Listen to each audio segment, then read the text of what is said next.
اہل بیت اطہار علیہ السلام کی عظمت پر درود بھیجے گا محمد و آل محمد۔ اللہم صلی علی محمد و آل محمد وعجل فرجہم۔ فاتحہ۔ بسم اللہ الرحمن الرحیم۔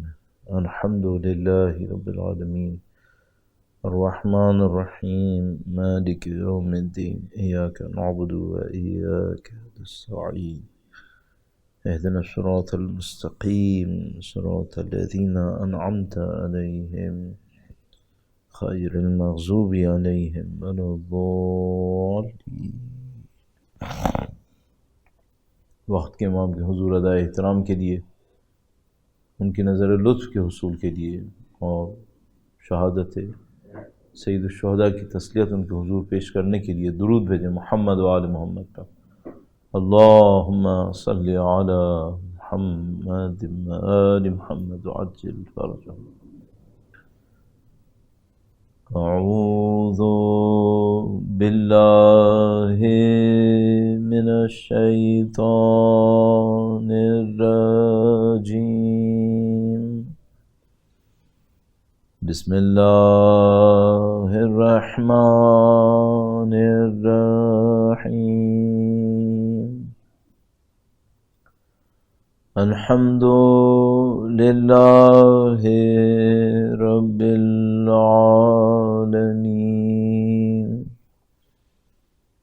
والصلاة والسلام علی سید الانبیاء والمرسلین حبیب الہ العالمین ابی القاسم محمد۔ اللہم صلی علی محمد وآل محمد وعجل فرجہم وعلی آلہ الطیبین الطاہرین سیما بقیت اللہ فی الارضین۔ قال اللہ تعالی فی کتابہ الکریم بسم اللہ الرحمن الرحیم۔ ام حسبت ان اصحاب الکہف والرقیم كانوا من آیاتنا عجبا۔ درود بھیجے گا محمد و آل محمد پر۔ اللہم صلی علی محمد و آل محمد وعجل فرجہ۔ پروردگار عالم کا انتہائی احسان ہے، انتہائی لطف و کرم۔ اس نے ہمیں دین، قرآن و اہل بیت اطہار علیہ السلام کی ہدایت، ان کی محبت، ان کی معرفت نصیب فرمائی۔ خدا تعالیٰ کا لاکھ لاکھ شکر ہے، اس نے اس زمانے کے اندر جو یقیناً انسان کے لیے بڑی افراتفری کا زمانہ ہے، نظریات کے اضمحلال کا زمانہ ہے، نظریات ڈوب رہے ہیں، گمراہیاں بڑھ رہی ہیں، ہر روز ایک نئی گمراہی سامنے آ رہی ہے۔ اس گمراہی کے زمانے میں سید الشہداء کے نام گرامی کے صدقے میں خدا متعال نے ہمیں دین سے متصل رہنے کا موقع دیا۔ یہ خدا متعال کا بے پناہ شکر ہے کہ اس نے سید الشہداء کی محبت کو ہمارے دلوں کے اندر قرار دی۔ اللہ سے دعا کرتے ہیں خدا اس محبت کے صدقے میں دنیا اور آخرت میں اہل بیت کی ہمراہی نصیب فرما۔ اے پاک پروردگار، ان کے وارث کے ظہور کا دن دیکھنا نصیب فرما، ان کی نصرت کی سعادت نصیب فرما، انشاءاللہ اس راہ میں شہادت نصیب فرما۔ ربنا تقبل منا انك انت السميع العليم وتب علينا انك انت التواب الرحيم بجاہ نبیک وعطرتہ الطاہرین۔ درود بھیجے محمد و آل محمد۔ اللہم صلی علی محمد و آل محمد وعجل فرجہم۔ پروردگار عالم نے قرآن کریم کے اندر کئی مقامات کے اوپر صراحت کے ساتھ، بعض اوقات اشاروں میں، کبھی دعوت کے انداز میں، کبھی دھمکی کے انداز میں، جس کو ہماری زبان میں کہتے ہیں پیار محبت سے، سختی نرمی سے، ہر طرح سے یہ سمجھانے کی کوشش کی ہے کہ تم زندگی میں بے ہدف نہیں بھیجے گئے، ہر چیز لکھی جا رہی ہے، صغیر و کبیر ہر چیز لکھی جا رہی ہے، ہر چیز نوٹ کی جا رہی ہے، تم یہاں عبث نہیں بھیجے گئے، ہر چیز سے سوال کیا جائے گا۔ یہ اسرار ہے خدا متعال کا قرآن کریم کے اندر، اور اس اسرار کے ذریعے سے خدا متعال ہم سے کیا چاہتا ہے؟ ہم چاہتا ہے کہ ہم ذمہ دار بنیں، چاہتا ہے ہم اپنی ذمہ داری کو پہچاننے کی کوشش کریں۔ وہ خدا حکمت والا ہے، عربی میں صاحب حکمت کو حکیم کہتے ہیں، ہمارے اردو زبان کے اندر جو طب کو جانتا ہو اس کو حکیم کہتے ہیں، میڈیسن کو جانتا ہو اس کو حکیم کہتے ہیں، لیکن مشابہت مناسبت کی وجہ سے کہتے ہیں، لیکن اصل کیا ہے؟ جس کے پاس حکمت ہے۔ خدا احکم الحاکمین، حکمت سب سے زیادہ خدا نے متعال کے پاس ہے۔ حکمت کے اندر، حکمت کا مطلب کیا ہے؟ کوئی چیز بے ہدف نہیں ہے۔ اگر خدا متعال نے مجھے اور آپ کو اس زمانے کے اندر یہاں بھیجا ہے تو 200 سال پہلے کیوں نہیں بھیجا؟ اس میں بھی کوئی ہدف ہے، اس میں بھی کوئی حکمت ہے۔ آپ جو حضران سید الشہداء کے نام کے اوپر الحمدللہ رب العالمین ان کے غم کو منانے کے لیے جمع ہوتے ہیں، خدا متعال یقیناً کسی ہدف سے چاہتا۔ خوش قسمت وہ انسان ہے جو اس ہدف کو پہچان لے اور اس کو پہچاننے کے بعد اتنا اس کے اوپر یقین لے آئے کہ اس کی زندگی کا حصہ بن جائے گی۔ اس کو مجھے آپ کی خدمت میں عرض کرنا ہے۔ پہچاننا ایک مرحلہ ہے، اور پہچان، معرفت، علم کو ایک ایسے درجے تک پہنچانا کہ ہماری زندگی کا حصہ بن جائے۔ یہ دونوں باتیں میں آپ کی خدمت میں اجمالاً عرض کرنے کی کوشش کروں گا۔ درود بھیجے گا محمد و آل محمد پر۔ اللہم صلی علی محمد آل محمد وعجل فرجہ۔ ایک مثال سے عرض کرتا ہوں، وہ یہ ہے کہ اتنے لوگ نبی خدا کے ساتھ تھے، اصحاب رسول بہت تھے، ہم سب کو معلوم ہے، کوئی شبہ نہیں ہے، کوئی شائبہ نہیں ہے، سب اس بات کو جانتے ہیں، سب فرقے مانتے ہیں اس بات کو، سب صحابی ایک سطح پہ نہیں تھے، ہم سب جانتے ہیں۔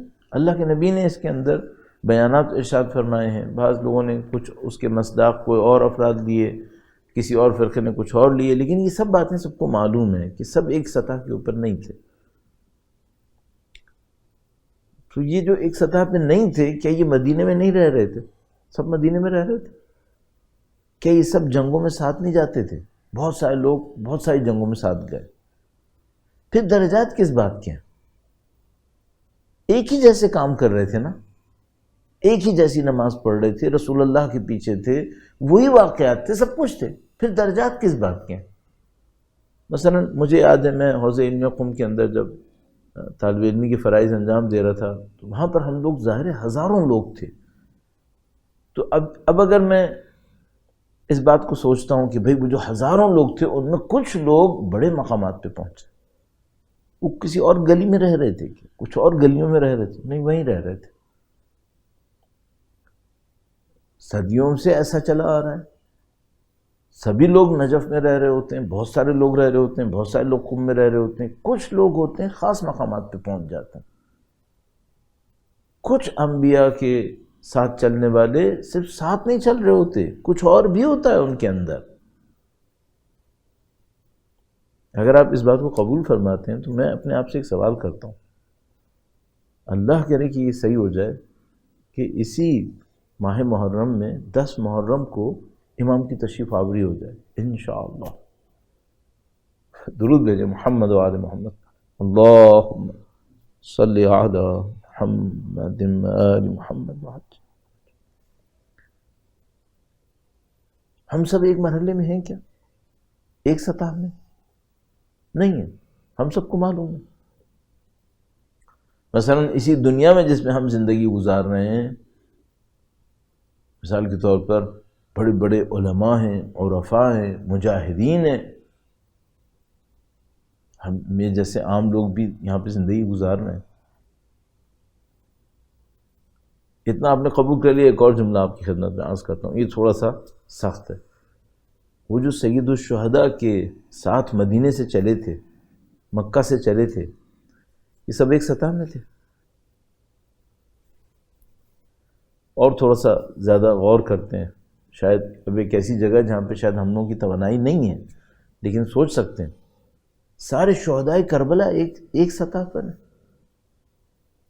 فرق کس چیز میں ہوتا ہے؟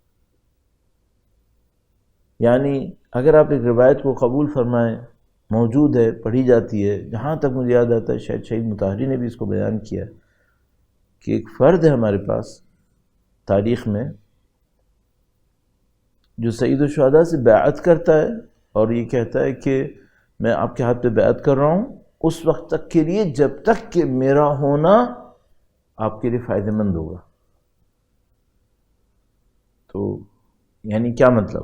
یعنی مطلب یہ کہ اگر ایک وقت آئے جب میرے ہونے نہ ہونے سے کوئی فرق نہیں پڑے گا تو پھر یہ بیعت ختم ہو جائے گی۔ سید الشہداء نے کہا ٹھیک ہے۔ اب شاید آپ میں سے بعض لوگوں نے نہ سنا ہو، نہیں سنا ہو، تھوڑا سا شاکنگ ہوگا، لیکن ذرا سن لیجئے تحمل سے کہ وہ شخص عصر عاشور سید الشہداء کے پاس آتا ہے اور کہتا ہے کہ دیکھیے سارا لشکر ختم ہو گیا یا آلموسٹ ختم ہو گیا، میرے ہونے نہ ہونے سے کیا کوئی فرق پڑے گا؟ اب سید الشہداء نے کہا نہیں۔ تو کہنے لگا کہ پھر میری بیعت یہاں پہ ختم ہو گئی۔ سید الشہداء نے کہا صحیح۔ کہنے لگا کہ میں آپ سے اجازت چاہتا ہوں۔ جائے گا کیسے؟ چاروں طرف تو دشمن ہے۔ تو ایک خیمے میں سے ایک گھوڑا نکالتا ہے، کہتا ہے یہ گھوڑا میں نے باندھا ہوا تھا، اس نے صبح سے لے کے اب تک کوئی مشقت نہیں اٹھائی ہے، یہ بالکل تر و تازہ ہے، اور جتنے گھوڑے دشمنوں کے ہیں یہ سب استعمال ہو رہے تھے، یہ سب تھک چکے ہیں، ان میں دم نہیں ہے۔ میں اس گھوڑے پہ بیٹھوں گا، جگہ میں نے سوچی بھی ہے، وہاں سے میں بھاگوں گا، دشمن کا کوئی گھوڑا میرے پاس نہیں آ پائے گا اور میں یہاں سے نکل سکوں گا۔ روانہ ہو گیا۔ اب میں ایک سوال پوچھتا ہوں اپنے آپ سے، وہ خطرناک سوال ہے، میں اپنے نفس پہ کیسے اطمینان کروں کہ عین ٹائم پر میں امام مظلوم کو چھوڑ کے نہ چلا جاؤں؟ یہ کیسے اطمینان کروں؟ ہمارے پاس ایک آدمی ہے تاریخ میں، آپ بھی جانتے ہیں، اکثر لوگ جانتے ہیں، نہیں سنا سن لیجئے، کہ سید الشہداء اس کے خیمے تک گئے اور اس سے کہا کہ تم میرا ساتھ دو، اور اس نے کہا کہ میں آپ کا ساتھ دینا چاہتا ہوں، میں آپ کا ساتھ دوں گا، لیکن میں جان نہیں دے سکتا، میں آپ کو اپنی شمشیر دوں گا، اتنی مہنگی شمشیر ہے، اس زہر میں ڈبوئی ہوئی ہے، میں آپ کو اپنا گھوڑا دوں گا، یہ ایسا گھوڑا ہے کہ دنیا کا کوئی گھوڑا اس کے برابر نہیں بھاگ سکے گا، اگر آپ کسی بھی جنگ میں اس کے اوپر سواری کر لیں آپ کی جان محفوظ ہو جائے گی، کوئی دنیا میں گھوڑا نہیں ہے عرب کے اندر جو اس کا مقابلہ کر سکے، لیکن میں جان نہیں دے سکتا۔ سید الشہداء نے فرمایا کہ مجھے تمہارے گھوڑے اور تمہاری شمشیر کی ضرورت نہیں ہے۔ اچھا، میں اپنے آپ کو دیکھ رہا ہوں اور میں اپنے آپ سے ایک سوال پوچھ رہا ہوں، وہ یہ کہ میں اپنے نفس کے اوپر کیسے اطمینان کروں کہ عین موقع پر غلط فیصلہ نہیں کرے گا؟ اور کوئی انسان اپنے بارے میں یہ اطمینان کیسے کرتا ہے؟ کیسے چیک کرے؟ آپ ممکن ہے کہیں بھائی مولانا یہ مقدر کا معاملہ ہے۔ عزیزان محترم، کیسے ہو سکتا ہے کہ یہ معاملہ مقدر کا ہو؟ اگر یہ میرے ہاتھ میں نہ ہوا، یہ سمجھ میں اوپر سے طے ہوا ہے جس میں میری کوئی دخالت نہیں ہے، تو پھر ثواب کس بات کا رہا؟ پھر عذاب کس بات کا رہا؟ عقاب کس بات کا رہا؟ اس کا مطلب ہے یہ میرے ہاتھ میں ہے۔ مقدر جو ہوتا ہے وہ قانون ہوتے ہیں، قانون مقدر ہے، یعنی جھوٹے کو سزا ملے گی جھوٹے کی، یہ قانون مقدر ہے۔ سچے کو جزا ملے گی سچے کی، یہ خدا کا بنایا ہوا قانون ہے۔ جھوٹے کا انجام یہ ہوگا، سچے کا انجام یہ ہوگا، یہ سب مقدرات الہیہ ہیں۔ اب میں سچا بنوں یا جھوٹا یہ میرے ہاتھ میں ہے۔ قضاء و قدر الہی کا مطلب مجبوری نہیں ہے، مجبوری ہو تو معاملہ ہی ختم ہو جائے گا۔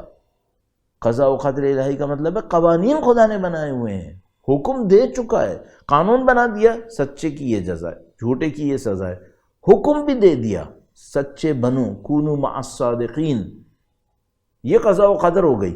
اس کے بعد کیا ہے؟ اس کے بعد ارادہ اور اختیار ہے، تمہاری مرضی، تم سچے بنو یا جھوٹے بنو، جو بنو۔ اور مرضی کا مطلب کیا ہے؟ مرضی کا مطلب ہے تم سچوں کے راستے پہ چلے تو سچے بنو گے، جھوٹوں کے راستے پہ چلے تو جھوٹے بنو گے۔ اب کوئی آدمی یہ کہ میں شروع میں جھوٹوں کے راستوں پہ چلوں گا، آخری لمحے میں سچوں کے راستے پہ آ جاؤں گا، یہ قوانین کے خلاف ہے، یہ قوانین کے خلاف ہے، اور حضرت حور کے معاملے کی میں تشریح کر چکا ہوں۔ تو اعزان محترم، آج میں جس بات کے اوپر ڈسکشن کرنا ہے وہ یہ ہے کہ بھئی ہم کیسے اطمینان کریں کہ، اور بالکل کرسٹ ہے اس بات کا، وہ یہ کہ بھئی میں یا العجل العجل کہہ رہا ہوں، اہل ولایت ہوں الحمدللہ رب العالمین، اشہد ان علی ولی اللہ سلام اللہ علیہ، درود بھیجے گا محمد و آل محمد، اللہم صلی علی محمد و آل محمد، میں سب کچھ کہہ رہا ہوں، امام کو مانتا ہوں الحمدللہ رب العالمین، عبادات کو انجام دینے کی کوشش کرتا ہوں، یہ اطمینان کیسے کروں کہ میرا انجام اچھا ہونے والا ہے؟ کس چیز پہ بالکل پن پوائنٹ کر دیا جائے میرے لیے، محنت کس چیز پہ کروں؟ ٹھیک ہے، میں بڑی محنت سے یہاں تک لکھ رہا ہوں سوال کو، اور اب میں اس کو جواب دینے کی کوشش کروں گا۔ پروردگار انشاءاللہ ہمیں اور آپ کو اولاد بی بی زہرا سلام اللہ علیہا کی نصرت کی سعادت نصیب فرمائے انشاءاللہ تعالی۔ درود بھیجیں محمد و آل محمد پر، اللہم صلی علی محمد و آل محمد وعجل فرجہم۔ مجھے ایک بات سمجھ میں آئی تاریخ کو دیکھتے ہوئے، اور صحیح میں عرض کروں انسانوں کی بیہیویئرز کو بھی دیکھتے ہوئے، اپنی زندگی کو دیکھتے ہوئے، جو میں نے لوگوں کے درمیان زندگی گزاری اس کو دیکھتے ہوئے مجھے ایک بات سمجھ میں آئی، وہ یہ کہ کسی پوائنٹ پر ایک جگہ ہونا یہ کافی نہیں ہے، اس سے امپورٹنٹ ایک اور چیز ہے، وہ کیا؟ آپ کی پرائرٹیز کا، آپ کے رہنما کی پرائرٹیز کے ساتھ ایک ہونا، یہ امپورٹنٹ ہے۔ آپ رہنما کے ساتھ کھڑے ہیں، میں رہنما کے ساتھ کھڑا ہوں، ہادی برحق کے ساتھ کھڑا ہوں، یہ کھڑا ہونا کافی نہیں ہے۔ بعض اوقات ہم جسم سے کسی مقام کے اوپر ہوتے ہیں، پھر بھی ہماری پرائرٹی وہ نہیں ہوتی جو ہونی چاہیے۔ میں اس کی ایک عجیب سی مثال آپ کی خدمت میں عرض کروں گا، ایک بار پھر درود بھیجے گا محمد و آل محمد پر، اللہم صلی علی محمد و آل محمد وعجل فرجہم۔ پہلے ایک ہلکی سی مثال عرض کر دوں، ایک دفعہ ہمیں دعائے ندبہ سے پہلے یا پتہ نہیں دعائے ندبہ کے بعد تقریر کے لیے بلایا گیا کہ بھئی دعائے ندبہ ہوگی، آپ اس کے بعد چھوٹی سی ایک تقریر 15-20 منٹ کی کیجیے گا۔ ہم نے کہا ٹھیک ہے، پہنچ گئے وہاں پہ۔ دعائے ندبہ کے بعد ہم نے ان سے عرض کیا کہ بھئی یہ جو دعائے ندبہ آپ پڑھ رہے ہیں، چھٹی کا دن دیکھ کر صبح کے وقت میں آپ پڑھ رہے ہیں، تو امام سے وفاداری یہاں پہ ختم نہیں ہوتی، یہاں سے شروع ہوتی ہے۔ یعنی آپ دعائے ندبہ کے اندر اپنے امام سے ایک عہد کرتے ہیں، ایک پیمان کرتے ہیں، ان کے حضور گریہ کرتے ہیں، ندبہ کا مطلب یہی ہے، اور اس کے بعد پھر آپ یہ عہد کرتے ہیں کہ مولا اپنی زندگی کو آپ کے اہداف میں ڈھالنے کی کوشش کروں گا، اس میں لے کے چلوں گا۔ تو یہاں سے معاملہ شروع ہوگا آپ کا۔ مجلس کے بعد ایک صاحب آئے، انہوں نے کہا کہ مولانا آپ نے میری 1 مہینے کی محنت برباد کروا دی۔ میں حیران ہو گیا کہ بھئی میں نے آپ کی محنت کیسے برباد کی؟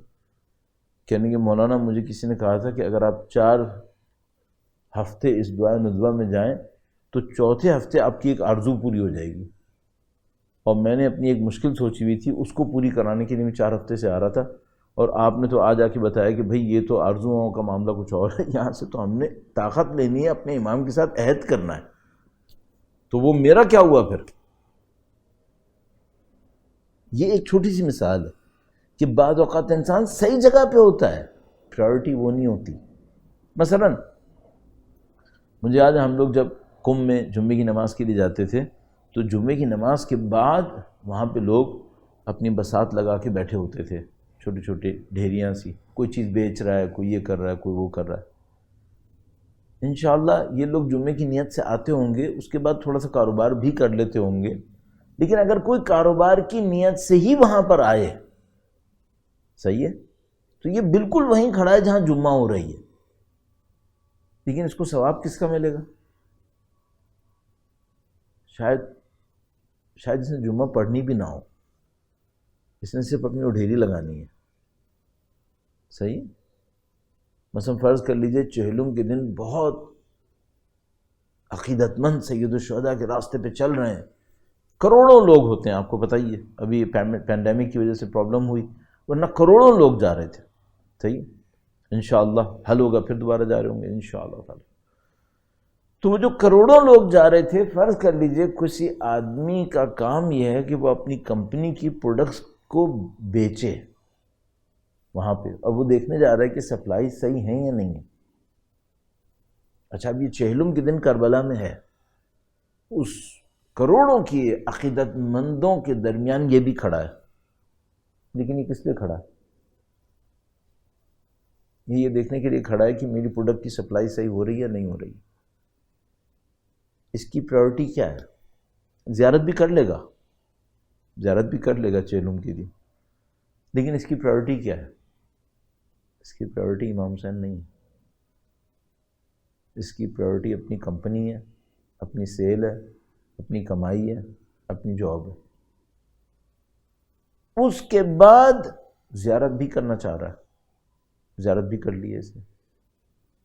اب میں آپ سے ایک سوال پوچھوں گا، جن لوگوں کی پرائیورٹی فرسٹ پرائیورٹی امام نہ ہو، وہ کربلا کے آخری لمحے تک امام کے ساتھ رہے تھے؟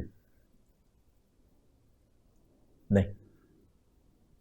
جو مدینے سے نکلے، مکہ سے نکلنے والے کافی لوگ ایسے تھے جن کو راستے میں جب خبر ملی کہ کوفے کے حالات تبدیل ہو گئے، اب امام کوفے کے حاکم بننے نہیں جا رہے، بلکہ امام کے تو چچا زاد شہید ہو چکے ہیں۔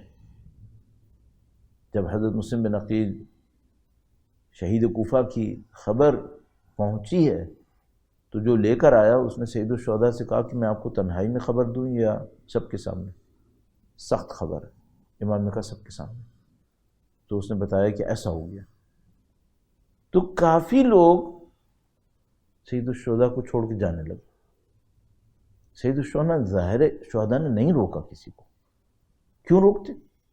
اچھا، یہ لوگ جو گئے، کہ اب نواسے رسول کو نہیں دیکھ رہے، اب تو مظلومیت اور بڑھ گئی ہے، ان کی پرائیورٹی کچھ اور تھی۔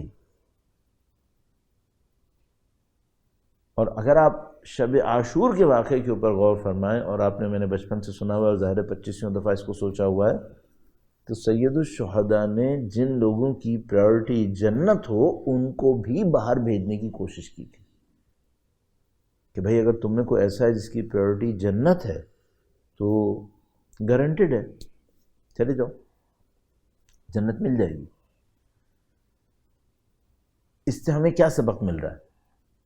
مجھے یہ دیکھنا ہے کہ ٹھیک ہے، میں مجلس میں پڑھتا ہوں، میں طالب علم ہوں، اور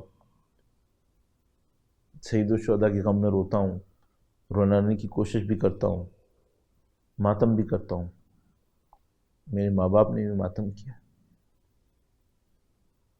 کیا یہ اس بات کی گارنٹی ہے کہ میری پرائیورٹیز وہی ہیں جو سید الشہداء کی؟ آپ سے بھی کہوں گا اپنے بارے میں یہی سوال کریں، آپ کی پرائیورٹیز وہی ہیں جو امام حسین کی؟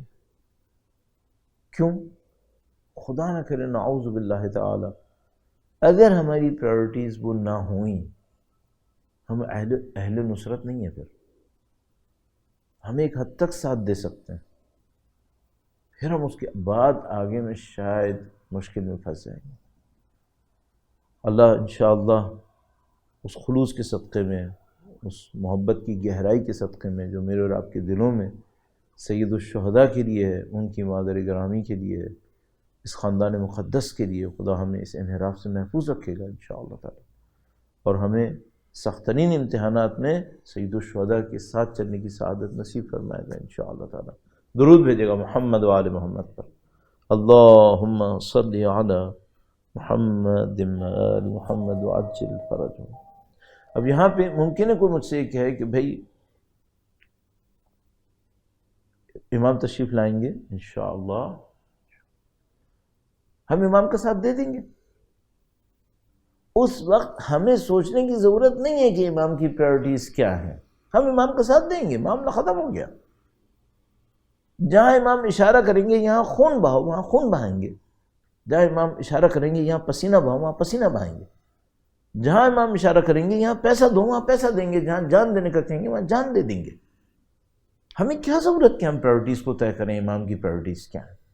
یہ ہمارے بس میں نہیں ہے. ممکن ہے کوئی یہ کہے، یہ عقیدت کا اچھا اظہار ہے کہ بھئی ہم مالک کے سامنے کیوں اپنی رائے کو قائم کریں. اصلا انی سلم لمن صالمکم حرب لمن حاربکم ولی لمن والاکم وعدو لمن عاداکم الحق معاکم لا مع غیرکم. یہ ہم سب زیارتوں میں پڑھتے ہیں. زیارت جامع کبیرہ اس اعتبار سے بہت بہت عجیب زیارت ہے. اس نے سارے اسٹینڈرڈز دیے ہیں کہ آپ کو سوچنا کیسے ہے. المعروف ما امرتم بہ والمنکر ما نہیتم عنہ. معروف وہ ہے جس کا آپ حکم دے دیں. ہم نہیں کہہ رہے کہ آپ معروف کا حکم دیتے ہیں، نہیں، معروف وہ ہے جس کا آپ حکم دے دیتے ہیں، ختم. منکر کیا ہے؟ برائی کیا ہے؟ برائی وہ ہے جس سے آپ روکتے ہیں، ختم. نہ کہ میں یہ کہوں آپ برائی سے روکتے ہیں. برائی کو میں کیسے پہچانوں گا؟ میں برائی کو پہچانوں گا ہی اس سے جس سے آپ روک رہے ہوں گے وہ برائی ہے، جس کا آپ حکم دے رہے ہوں گے وہ اچھائی ہے. ختم ہو گیا معاملہ. المعروف ما امرتم بہ والمنکر ما نہیتم عنہ. کوئی یہ ممکن ہے مجھ سے یہ کہے کہ مولانا جب امام تشریف لائیں گے تو ہم اس انداز میں امام کے سامنے اپنا ایمان رکھ دیں گے، پھر جو امام کہتے رہیں گے وہ کرتے رہیں گے. یہ جو بات آپ نے کہی پرائرٹیز کو جج کرنا، اس کی ہمیں کیا ضرورت ہے؟ ہاں، اس میں ایک بہت امپورٹنٹ بات ہے. یہ عقیدہ بہت اچھا ہے. اللہ انشاءاللہ ہمیں کامیابی نصیب فرمائے. جب امام تشریف لائیں تو ہم اسی عقیدے کے ساتھ ان کی خدمت میں پہنچ جائیں کہ مولا المعروف ما امرتم بہ والمنکر ما نہیتم عنہ سلم لمن صالمکم حرب لمن حاربکم.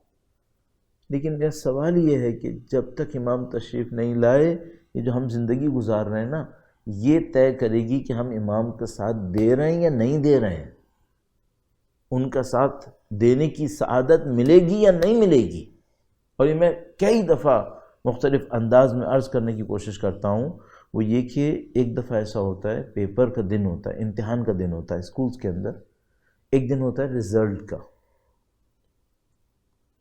جس دن امام تشریف لائیں گے اس دن ایک امتحان پورا ہو چکا ہوگا، اس کا رزلٹ اناؤنس ہوگا، اگرچہ ایک اور امتحان شروع ہو جائے گا.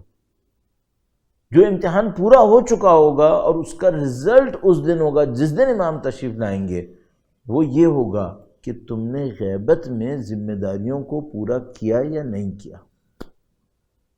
اور جو غیبت میں، عصر غیبت میں امام کی نہ ہوتے ہوئے ظاہری طور پر ہماری آنکھوں سے نظر نہیں آ رہے، اس لیے ہم کہہ رہے ہیں اس دور میں اپنی ذمہ داریوں کو انجام دیا، وہ امتحان میں جیت جائیں گے. ان کو امام کی تشریف آوری پر ایک انعام ملے گا. اور انعام کیا ملے گا؟ آپ امام کے لشکر میں شامل ہونے کے اہل ہو گئے. الحمدللہ رب العالمین. اور جو اس پیپر کو اس وقت ایکسیپٹ نہ کرے، وہ امتحان نہ دے، نعوذ باللہ تعالی امتحان دے، کامیاب نہ ہو، تو وہ سمجھ رہے کہ کچھ لوگ تو اپنی زندگیاں لگا رہے ہیں، اپنی جانیں دے رہے ہیں، اپنا سب کچھ نثار کر رہے ہیں اس امام پہ جو پردہ غیب میں ہے، اور میں اپنی زندگی کے مزے لے رہا ہوں. نعوذ باللہ تعالی. مگن ہوں اپنی زندگی کے اندر، کچھ وقت نکال کے ایک دعا پڑھ لیتا ہوں اور میں وہی مقام حاصل کر لوں گا. اگر اتنا آسان ہوتا تو یہ جو اتنی دعائیں ہم اور آپ مانگتے ہیں کہ خدایا ہمیں امام کے لشکر میں پہنچنے کی سعادت دے، اتنی زیادہ دعائیں ہمارے پاس موجود ہیں. اتنی زیادہ دعائیں کیوں ہیں پھر؟ تو اگر آپ مجھ سے اصل بات پوچھیں تو میں آپ کی خدمت میں عرض کروں گا، ہم لوگ اس وقت لکھ رہے ہیں کہ ہم امام کا ساتھ دیں گے یا نہیں دیں گے. ہم اس وقت لکھ رہے ہیں، یہ پیپر چل رہا ہے اس وقت، ہم لکھ رہے ہیں. اور پرائیورٹیز والی بات کہاں آئے گی؟ یہاں پہ آئے گی. آپ یہ چیک کیجئے اس وقت آپ کی پرائیورٹیز کیا ہیں. اس وقت پرائیورٹیز کیا ہے؟ جو اس وقت پرائیورٹیز ہیں وہ طے کریں گی کہ امام کی تشریف آوری پہ کیا ہوگا. میں ایک مثال اللہ کے نبی کے زمانے سے عرض کرتا ہوں. درود بھیجے گا محمد و آل محمد پر. اللہم صلی علی محمد آل محمد وعجل فرجهم. اللہ کے نبی کو ایک دشمن کا سامنا کرنا پڑا. اللہ کے نبی نے اعلان کیا کہ بھئی دشمن کا سامنا کرنا ہے اور اس میں لوگ تیار ہو جائیں. عجیب بات عرض کروں، اس زمانے میں آرمی نہیں ہوتی تھی، صرف والنٹیئرز کا اجتماع ہوتا تھا، وہ جا کے جنگ لڑتے تھے. بہت ڈیٹیل میں بات. جب انہوں نے اعلان کیا تو کچھ لوگوں نے کہا کہ ہم نہیں جا رہے. یعنی ان کی پرائورٹیز ڈفرینٹ تھیں. انہوں نے کہا کہ اللہ کے نبی جائیں، ٹھیک ہے لڑنے، اور ہم اس جنگ میں شریک نہیں ہو رہے، یہ جنگ ہمارے حساب سے صحیح نہیں ہے. مثلا وہ شریک نہیں ہوئے. کچھ دیر کے بعد اللہ کے رسول واپس آئے اور بہت سخت جنگ کے بعد تو انہوں نے طنز کیے کہ اگر ہماری بات مان لیتے تو یہ سب نہیں ہوتا. منافقین نے یہ ساری حرکتیں کی. اس وقت میں اچانک یہ نظر آیا کہ اللہ نے وعدے کیے کہ جس نے نبی کا ساتھ دیا تھا اس کو یہ انعام ملے گا، اس کو یہ انعام ملے گا. اب منافقین نے دیکھا کہ آیتیں نازل ہو گئیں.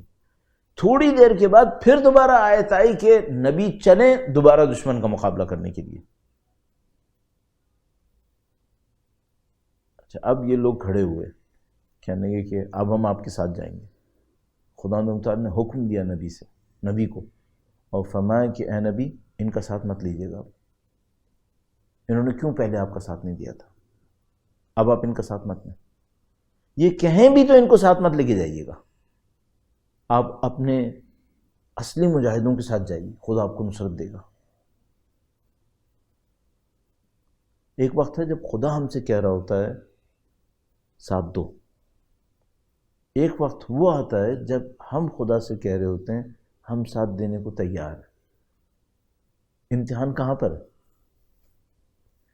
امتحان وہاں پر ہے جب ہمیں سمجھ میں شاید نہ آ رہا ہو اور خدا ہم سے کہہ رہا ہوتا ہے ساتھ دو. قرآن کریم ارشاد فرماتا ہے جو لوگ فتح مکہ سے پہلے ایمان لائے وہ کچھ اور لوگ ہیں.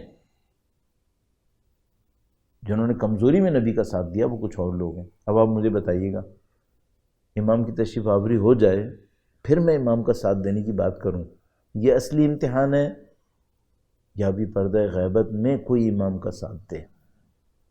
یہ اصلی امتحان. کون سا اصلی امتحان ہے؟ تو 2 اور 2 4 کی طرح بہت واضح ہے یہ اصلی امتحان ہے. یہ اصلی امتحان ہے. اب میرے اور آپ کے سامنے صرف ایک سوال اور ہے اس سلسلے کے اندر، غیبت میں امام کا ساتھ کیسے دینا ہوتا ہے؟ اس کے پیمانے کیا ہوتے ہیں؟ اس کا طریقہ کار کیا ہوتا ہے؟ چند منٹ میں عرض کروں گا.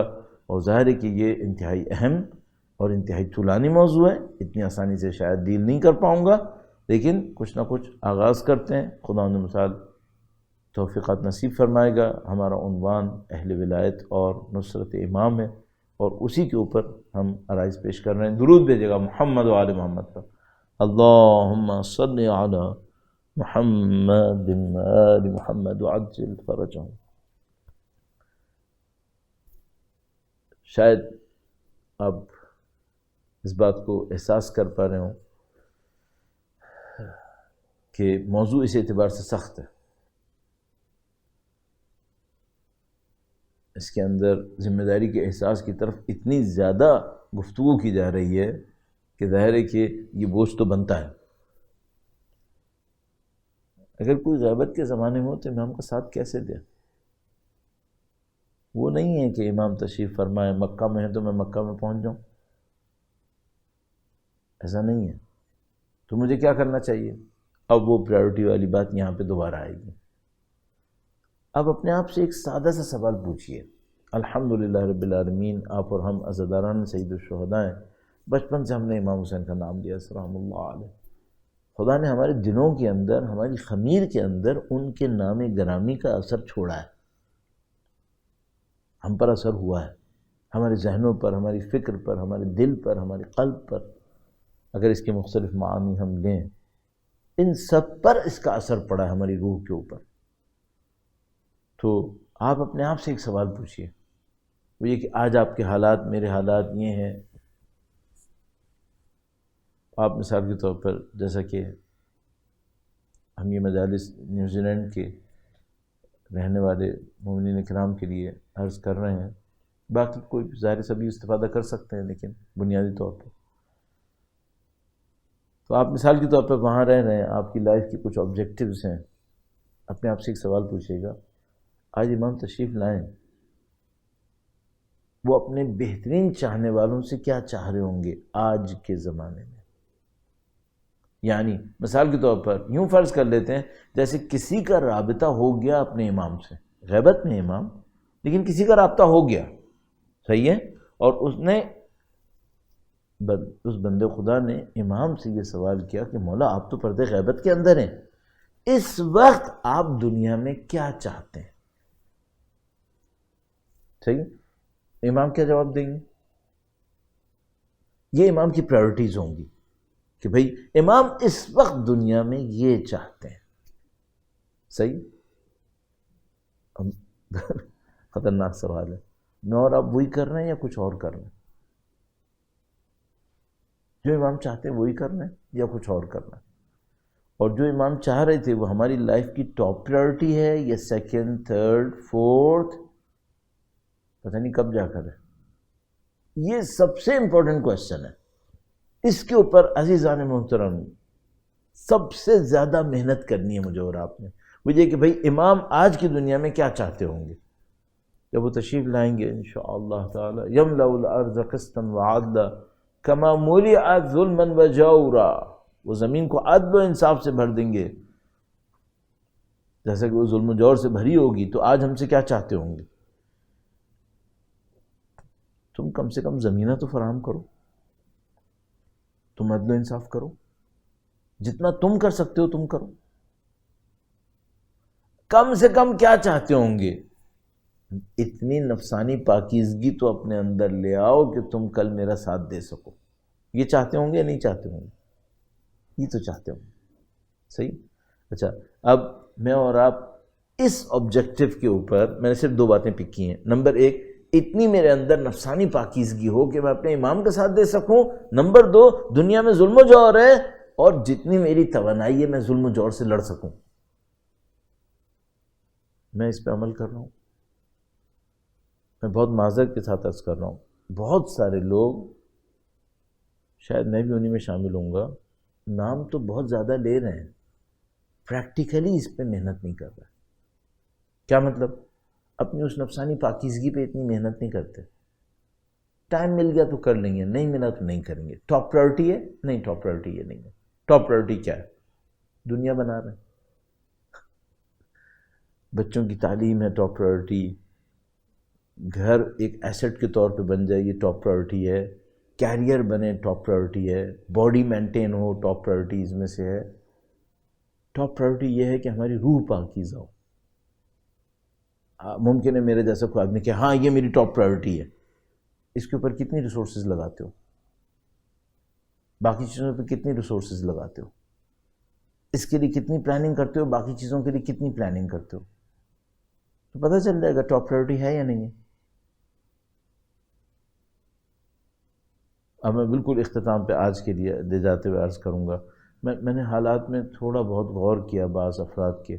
تو مثلا میں نے دیکھا کہ آج جس صدی، جس شخصیت سے ہم اور آپ اس عصر حاضر کے اندر، کنٹمپریری ٹائم کے اندر جس سے ہم سب سے زیادہ متاثر ہوئے، میرے جیسا آدمی سب سے زیادہ متاثر ہوا اپنی لڑکپن سے لے کر آج تک، وہ امام خمینی کی ذات تھی.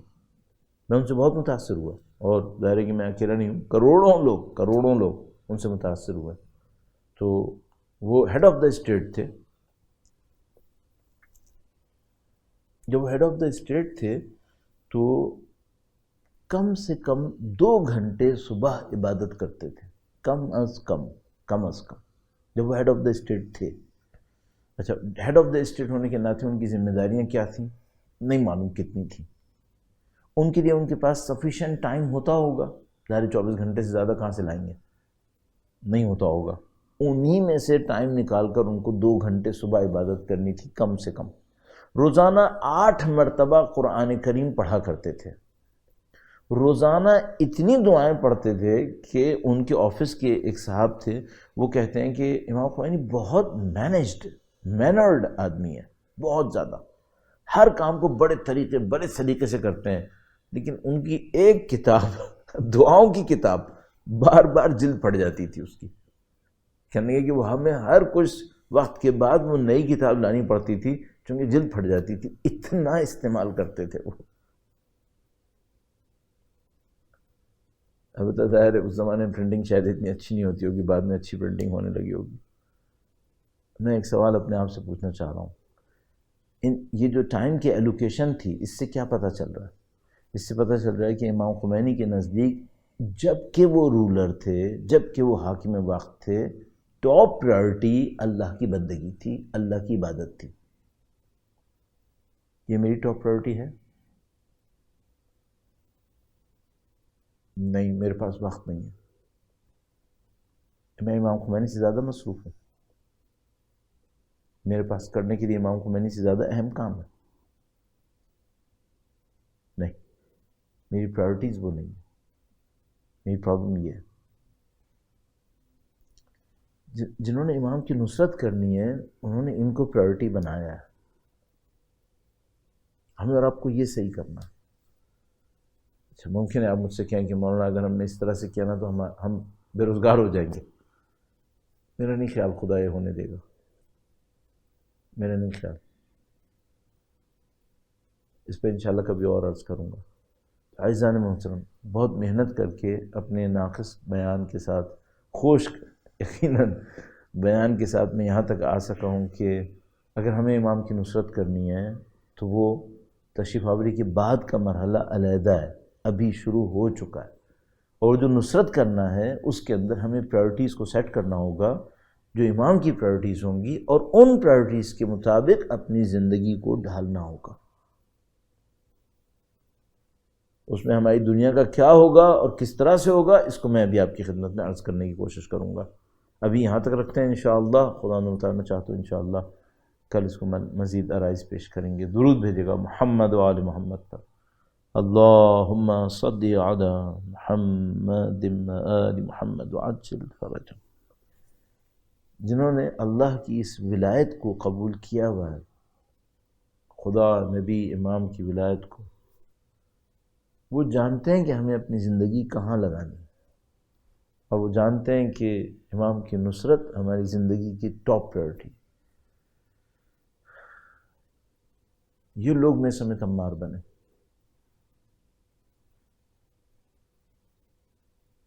یہ لوگ حبیب ابن مظاہر بنے، یہ لوگ شہداء ہوئے، یہ لوگ بڑے نام بنے۔ گویا ان کو خدا متعال نے اپنے کاموں کے لیے انتخاب کیا۔ یہ جو پچھلے 2-3 سال میں ایک جوان کا بڑا ذکر ہوا ایران کے اندر، محسن حججی، کیسے ایسا ہوتا ہے کہ ایک جوان اللہ کی راہ میں نکلتا ہے اور اتنے بڑے مقام کو حاصل کر لیتا ہے، جبکہ جوان ہے، وہ بہت کم عمر اس اعتبار سے، گویا اتنا زیادہ ڈوب کے خدا متعال سے کچھ چیزوں کو مانگتے ہیں کہ خدا متعال وہ سب نصیب کر دیتا ہے۔ اور مجھے تقریباً یقین ہے کہ یہ ایسا نہیں ہے کہ انہوں نے نہیں مانگا تھا انہیں ملا ہے، نہیں، یہ وہ مقامات نہیں لگتے، لگتا ہے کہ باقاعدہ مانگنا ہوگا اور مانگنے پہ اصرار بھی کرنا ہوگا، ورنہ آپ خود تصور کیجئے، ہر آدمی میسن تمار نہیں بنا ہے،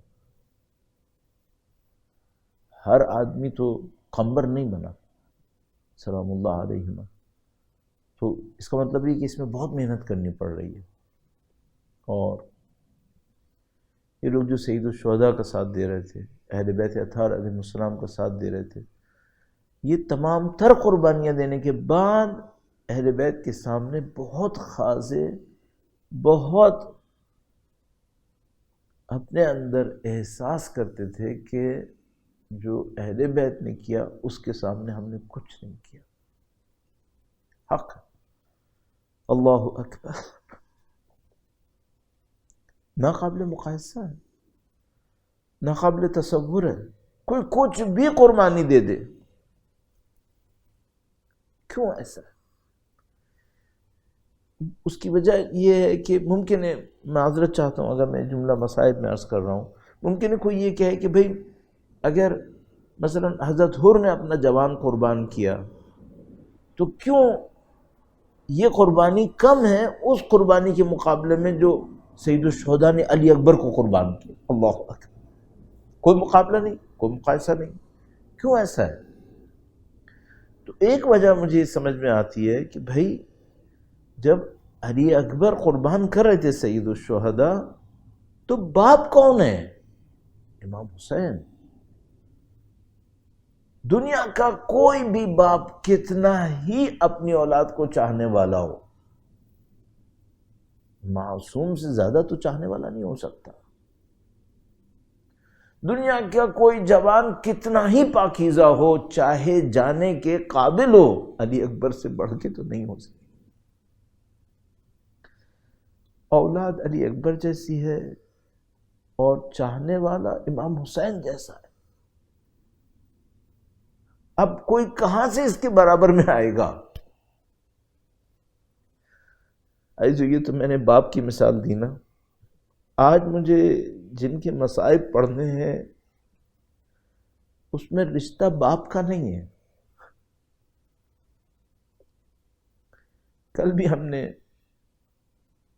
مصائب میں تذکرہ کیا تھا کچھ اور رشتوں کا، آج جس رشتے کے اوپر بات کرنی ہے وہ رشتہ ماں کا رشتہ ہے۔ ماں کے رشتے کی اہمیت کیا ہے؟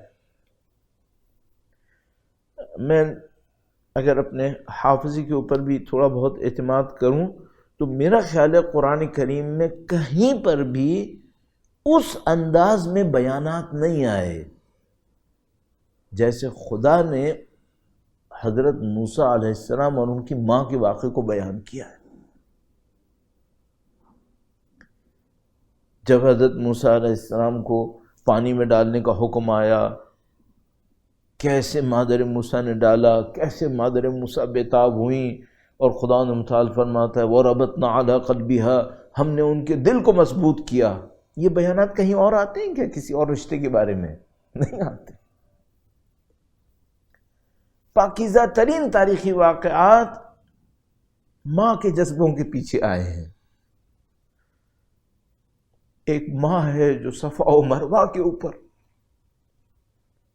کبھی ادھر جا رہی ہیں کبھی ادھر جا رہی ہیں، خدا نے صفا و مروہ خلق کر دیا، حکم ارشاد فرما دیا، زمزم جاری کروا دیا۔ ماں کے جذبات کو خدا بہت قدر سے دیکھتا ہے۔ بس مصائب کو اگر میں بڑھاتے ہوئے عرض کروں، اگر ماں بی بی زینب سلام اللہ علیہا ہو،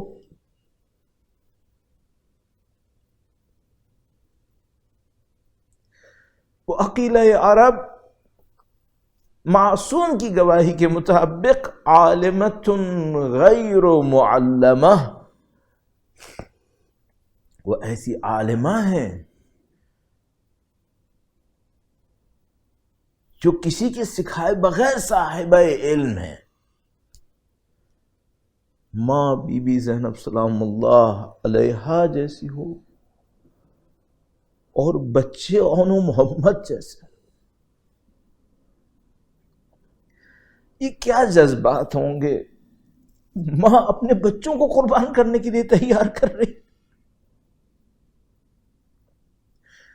بی بی زینب سلام اللہ علیہا کی زندگی کے بارے میں اگر بس ایک جملہ عرض کروں، وہ یہ کہ جس طرح کربلا کے لیے سید الشہداء کی تربیت ہو رہی تھی، معصومین، نبی خدا، امیر المومنین، بی بی سیدہ، سب سید الشہداء کو لے کے چل رہے تھے کہ حسین نے کربلا بنانی ہے، بالکل اسی طرح بی بی زینب کو لے کے چل رہے تھے کہ انہوں نے حسین کا ساتھ دینا۔ بڑا مقام بی بی زینب سلام اللہ علیہا کا۔ بی بی کی قربانیاں کوئی ایک قربانی تھوڑی ہے۔ مصائب کے اندر انشاءاللہ مسلسل ذکر ہوتا رہے گا، لیکن عزیزو ایک خاتون ہونے کے ناطے سب سے بڑی قربانی جو ایک خاتون دیتی ہے وہ کیا قربانی ہوتی ہے؟ کیا کوئی ماں ایسی ہوگی جو کسی محبت کے سامنے اپنے بچوں کی، اپنے جگر کے ٹکڑوں کی محبت کو بھی پیچھے کر دے؟ یہ بی بی زینب سلام اللہ علیہا کی ذات ہے۔ گویا شب عاشور ہر خیمے کے اندر مجاہد تیاری کر رہے ہیں، سید الشہداء بھی تیاری کر رہے ہیں، اور بی بی زینب سلام اللہ علیہا اپنے خیمے کے اندر اپنے جگر کے ٹکڑوں کو لے کر بیٹھی ہیں اور ارشاد فرما رہی ہیں کہ دیکھو اون محمد، کل سخت معرکہ ہوگا، کل سخت جنگ ہوگی اور امام زمانہ تنہا ہوں گے، امام وقت تنہا ہوں گے۔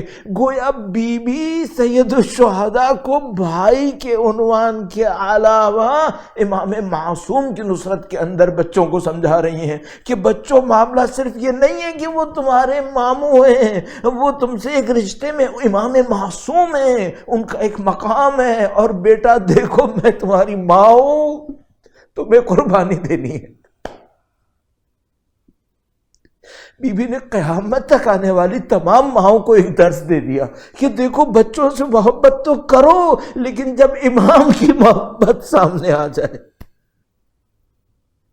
تب ماں اپنی محبتوں کو قربان کر دیتی ہے۔ لہذا جب عاشور کا دن آیا تو بار بار اون و محمد امام کے پاس تشریف لاتے تھے اور امام کو اشارہ کرتے تھے کہ مولا اب ہمیں اجازت دیجئے، اور سید الشہداء جانتے تھے عزیزو، جہاں تک میں سمجھ پا رہا ہوں سید الشہداء نے علی اکبر سے تو کہا کہ جا کر بی بی سے اجازت لے کر آؤ، لیکن گویا اون و محمد کے معاملے میں وہ جانتے تھے کہ بی بی اس سے کم پر تیار نہیں ہوں گی کہ میرے بیٹے آپ کی راہ میں قربان ہوں گے۔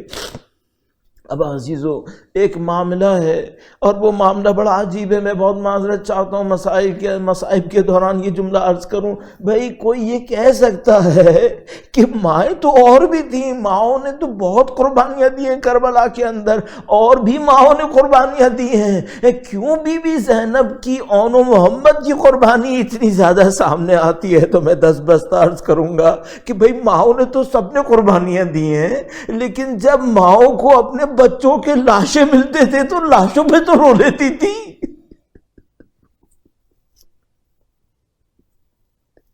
یہ بی بی زینب کیسی ہستی ہے کہ جب سید الشہداء اون و محمد کی لاشیں خیموں میں لانے لگے تو فرمایا ان کو لاشوں کے ساتھ ہی رکھ لیجئے، اور عزیزو بار بار یہ عمل دہرایا بی بی زینب سلام اللہ علیہا نے، اور گویا ثبت کروا دیا کہ میں زینب امام کا ساتھ دینے کے لیے آئی ہوں، میں سب کچھ قربان کرنے آئی ہوں۔ بس 11 محرم کا جب دن آیا اور قافلہ اسرا مقتل کے سامنے سے گزارا گیا تو واللہ جس طرح سے ہم پڑھ رہے ہیں سن رہے ہیں، بی بی زینب امام حسین کے روضے کے اوپر گئی ہیں، ان کے لاشیں پر گئی ہیں ماتم کرنے کے لیے، اور عزیزو جیسا کہ ہمیں بتایا جاتا ہے حتیٰ جب قید خانوں کے اندر سر لائے گئے تو بی بی زینب امام حسین کے سر پر ماتم کرنے کے لیے تھی۔ عزیزو میں دست برستہ بی بی سے ایک جملہ عرض کروں گا، بی بی آپ نے اپنے بچوں کے غم کو ہمیشہ چھپا دیا، آپ نے عاشور کے دن اپنا غم چھپایا، 11 محرم کو اپنا غم چھپایا، آپ قید خانے میں بھی بی بی سکینہ کے اوپر روئی ہیں، سید الشہداء کی بیٹی پر روئی ہیں، آپ اپنے بچوں کا غم نہیں دکھا رہی تھی، لیکن بی بی ایک لمحہ آیا تھا جب مدینے میں آپ اپنے گھر میں داخل ہوئی تھی۔